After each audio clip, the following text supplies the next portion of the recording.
Okay, my friends, Christian here.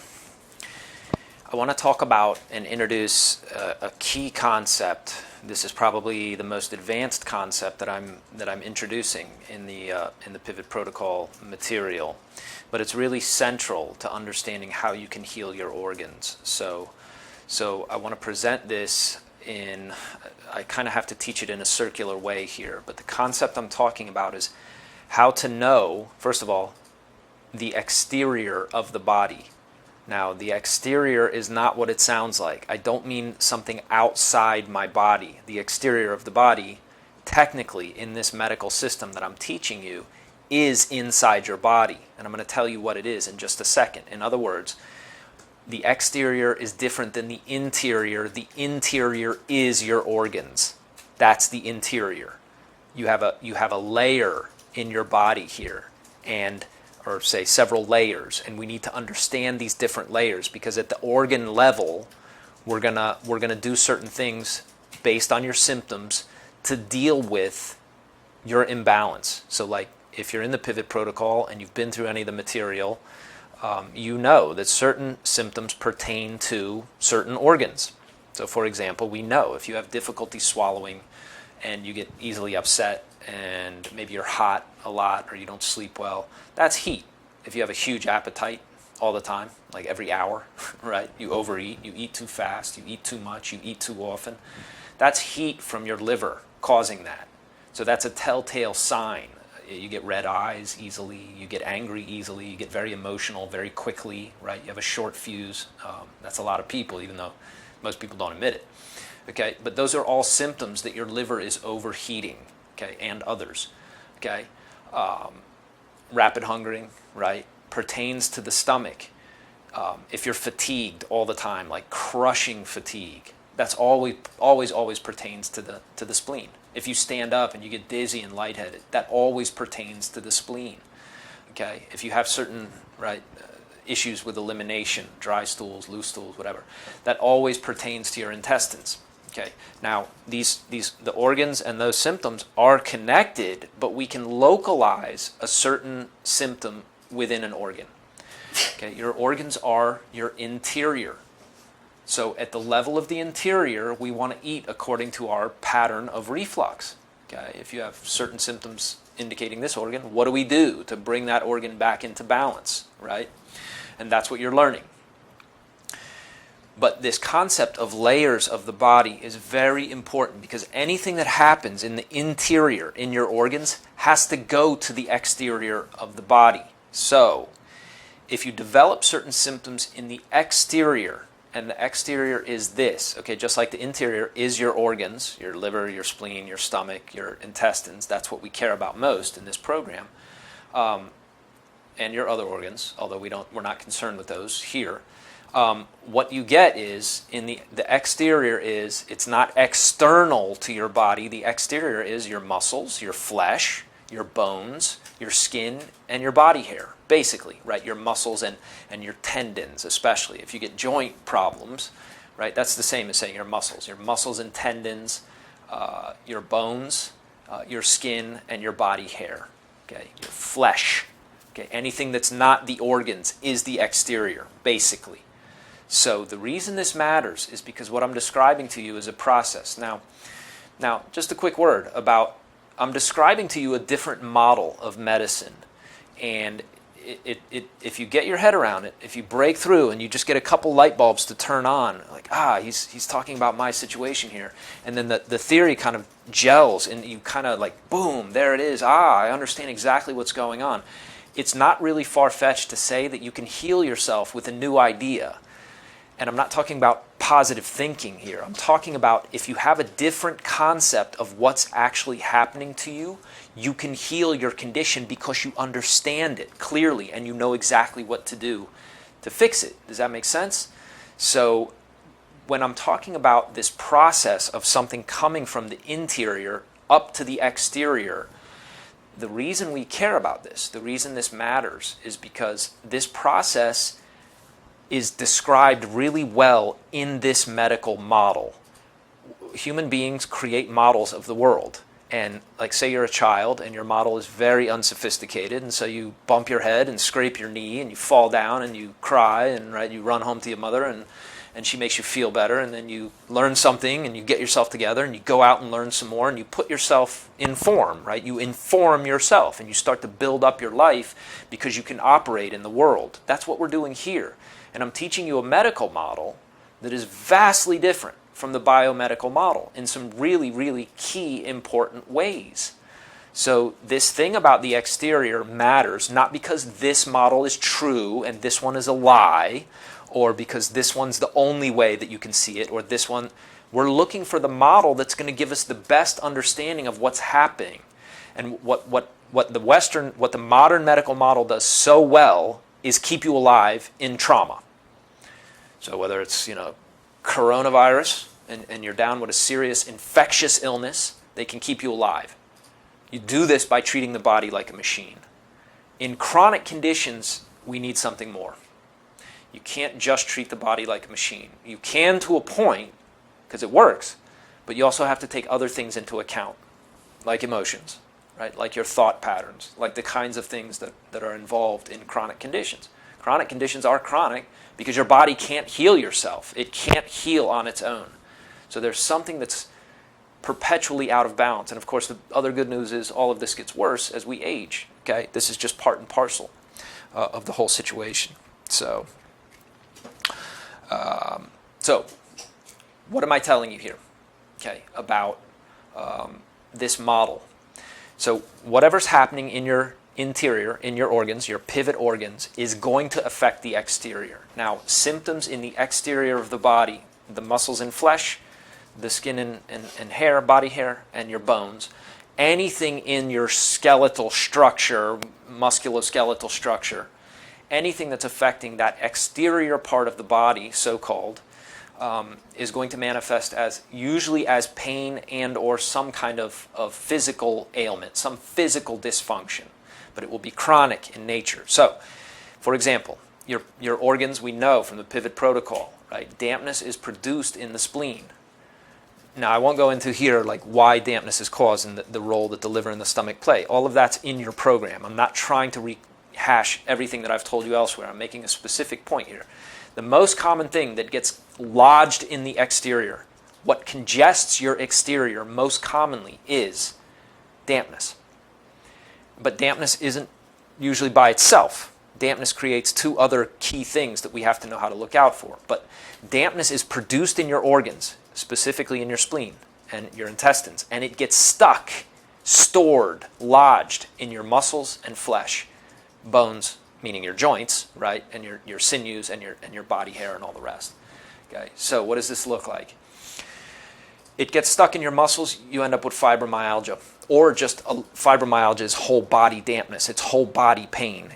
It gets stuck in your neck, right, and shoulder. You get a wry neck. You can't get the kink out of your neck, right, because there's a knot. There's like a big nodule up there. Okay, this is dampness in the exterior. Okay, and we want to get that out of there. Can you get it out with diet? To a point, but it's not the best way. So the important piece about learning this model and looking at interior versus exterior, why does this matter, why is he even telling me this, is because there's a lot of non-dietary ways to fix your organs. In other words, if you do a certain activity, and I give you some really good ones, like in the master class, I have my favorite physical activity that really helps you with, right, clearing the exterior and getting evils, getting disease-causing problems to get out of your muscles and flesh and your bones and your sinews, right, to get out of the exterior. And if you do this on a consistent basis, you will clear the exterior. Why does that matter? Well, first of all, because you have less symptoms. You've just conquered your symptom. And again, it's not a dietary trick. It's generally activity, exercise, and various ways of moving your body will really help this. Okay, I even show you more of these in the Nix Institute, a lot more. So if you haven't checked that out, check it out. Right? I'll send around a quick email from time to time talking about the Nix Institute, and you can learn about a lot of this stuff because it has a direct effect on your organs. If you can affect your organs, without taking a pill, without taking a supplement, without, more worrying about diet and food and what should I eat. I mean, every day I have dozens of people writing me saying, but just tell me what I should eat. It's like, I can't tell you what you should eat. You have to figure out what you should eat. And one of the ways that you figure out what you should eat is like, first of all, for most people, eat a lot less. Okay, but how do I get rid of my symptoms? Well, here's how you get rid of your symptoms. And you're healing your organ. In other words, you produce a problem in your organs and it gets stuck in the exterior. But if you clear the exterior by any means, fair or foul, right? And the easy ways to do it have to do with activity, exercise, the various ways of working out that help you clear the exterior. If you do that, it benefits your organs. In other words, it's a two-way street, right? When something comes from your interior and gets stuck in the exterior, you can reverse that process by clearing the exterior, and it benefits and brings health and vigor to the organs. Okay? I don't know how much of that actually makes sense to you here, but the point is, if you grasp the concept, so let's look at some things stuck in the exterior and what you do about them. I already said dampness. You get whole body dampness, you have fibromyalgia. Now, when you have whole body dampness, your spleen is shot, right? People with fibromyalgia, and it's usually middle-aged women or older who are getting this because there's a big burden on women's spleens. And women have a different burden because of their biology. And so women are more prone to this dampness dampness gets into the spleen and then gets stuck in the exterior, and you have all this body pain. But what if you could work it out of there? Well, not only would that get rid of your pain, it benefits your spleen, okay? Dampness goes to your joints. Now you have rheumatoid arthritis, okay? It's stuck in there. You actually get, people in ancient times talked about this. Your bones get wet, right? You have soggy bones, right? That's what rheumatism is. So you have fluids that are building up inside sort of your skeleton, as it were, right? And causing problems in the joints. You can see how older cultures would have thought this way. Like, it made sense to them, right? They didn't have microscopes. They didn't have MRIs and whatnot, right? They were thinking through what was happening and what it felt like and what might be causing that until they created this incredible cause and effect kind of understanding, okay? So you get dampness, you get something that's produced inside your organs, and it gets stuck in your muscles and flesh, and it comes out through your skin. You have psoriasis or dermatitis, right? Neurodermatitis, something of this nature where something is coming out through your skin itself. If it's damp to the touch, that's a damp condition. If it's hot and dry and scaly and cracked and heat like that, that's a heat condition. That's what heat looks like coming out of your body, right? In other words, the heat is dominant. But what you get in these combinations, when you have to clear the exterior, when you have a problem that clearly is showing up in the exterior, the two things, and this is a general statement about the whole pivot protocol method, the main thing to realize is, number one, stop doing it. Stop digging. I love this old saying, right? If you look around and you see you're in a deep hole, the first thing to do is stop digging. Okay, so that's why phase one phase one has to focus on, here's how you stop causing your own health issues. And then, right, the second step of that, how do we proactively get rid of that problem? Is there something we can do, eat, take, right, add, right, or well, I already said, right, to subtract stuff is the first step. But can you eat less, right? Could you give your body a rest? Remember, fundamentally, the pivot protocols, we need to calm down your liver and stomach, bring it back down. It's too active. Those two organs are overactive. Bring it down. Settle down, right? Cool it off, right? Technically, cool it off. But you also have to recover and regenerate and rejuvenate and reinvigorate the spleen and intestines. But you can't reinvigorate it. One of the big mistakes you see in our culture, everybody just thinks like, well, so take a stimulant, right? And it's like, no, everybody's taken way too many stimulants. Everybody's had way too much of that. When your organs are exhausted, you can't take more stimulants to make your organs active again. They need to recover on their own. It's like deep hibernation kind of rest. Well, you have to eat to stay alive. So you need this organ to work pretty much every day, but you don't want to overwhelm it. So you have to let it recover on its own, which is why sometimes the recovery is very frustrating for people. It's like, oh, I bought your protocol and I started 4 days ago and I'm not well yet. It's like, yeah, you've been sick for 35 years and just never knew it, right? This has been coming for a long time. So understand, we're trying to allow the spleen and intestines to recover they're behind on work, right? They're overwhelmed with work and they can't keep up. And this is going on year after year, so they're like getting more and more worn down. You have to let those organs recover sort of on their own and boost them. Give them a vacation, right? Take the pressure off. That's what a lot of the stuff in the section on spleen and intestines inside the masterclass is about. At the same time that we're bringing down the liver and stomach, we're bringing up the spleen and intestines gently on their own, allowing them to recover. Okay, that's the basic picture here. That's the balancing act that makes the entire thing so difficult. Okay, but if we can figure that out, and I'm giving you ways to figure that out, clearing the exterior not only gets rid of your branch symptoms, right? The problems that are in your body, like, oh my God, my knee is killing me. Yeah, that's dampness building up in your knee. You not only get rid of that, you also benefit your organ by doing that. So look at the steps, look at the protocol through this lens, and also think in terms of, what would actually help me clear the exterior?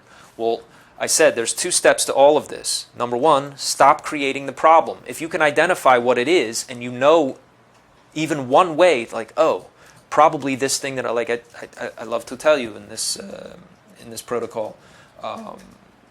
Here's my favorite beverage for lunch. If you've been if you've been through the protocol, you know what I like to drink. But does that mean it's good for everybody all the time? No, right? Like, I'm in the tropics now. There are certain things you should not be drinking if you're in the tropics, because it adds to this congestion of the exterior. It adds problems. What else adds problems to the exterior? What creates congestion in the exterior, and how do you prevent it? Well, broadly speaking, don't eat foods that congest the exterior. What foods congest the exterior? Difficult to digest, very nourishing, very dense nutrition, dense, robust, like foods that you say stick to your ribs kind of foods. So meats, cheese, wheat, pasta, breads, these kinds of things can clog up the exterior. It's like, gee, so then what do I eat? Well, think in terms of eating things that are very bland, very simple to digest, very easy on your body.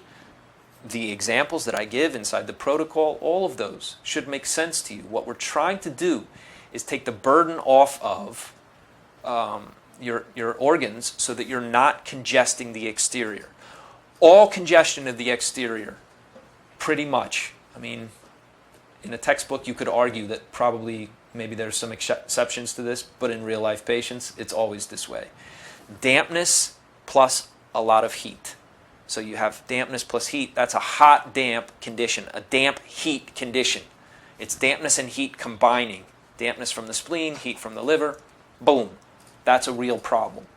But if you consciously try not to congest the exterior, don't overdo it with foods that are too difficult to digest, follow that logic and that thinking when you do this, you'll start to see improvement. Okay? And for most people, really what it means is, quite frankly, you just eat boring, simple, easy to digest meals. Even if you just do it for a day, see what difference that makes for you. Okay? Those of you who are writing in saying like, oh, should I take this? And you give me like your whole daily meal plan and like, here's what I did today and all the rest. Is like, less is more. Less is more. And be patient with your body. You're not going to heal a condition that's been coming for 20, 30, 40 years in a week. Okay? You need to grasp what we're trying to do and look for small improvements and then do the right things day after day, and you will see improvement. Almost every body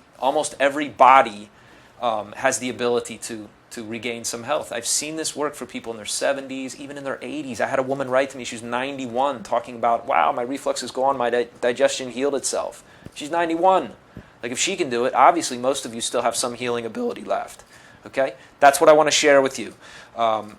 Clearing the exterior. Number 1, don't clog it up. Number 2, use the other things, not diet. Don't look for a pill or a supplement. Don't look for anything to fix this. Do it yourself by understanding the concept of how not to congest the exterior, and then use other non-dietary solutions to clear the exterior. And you're going to see a big, big difference with this. Okay? That's what I have for you. Thanks very much.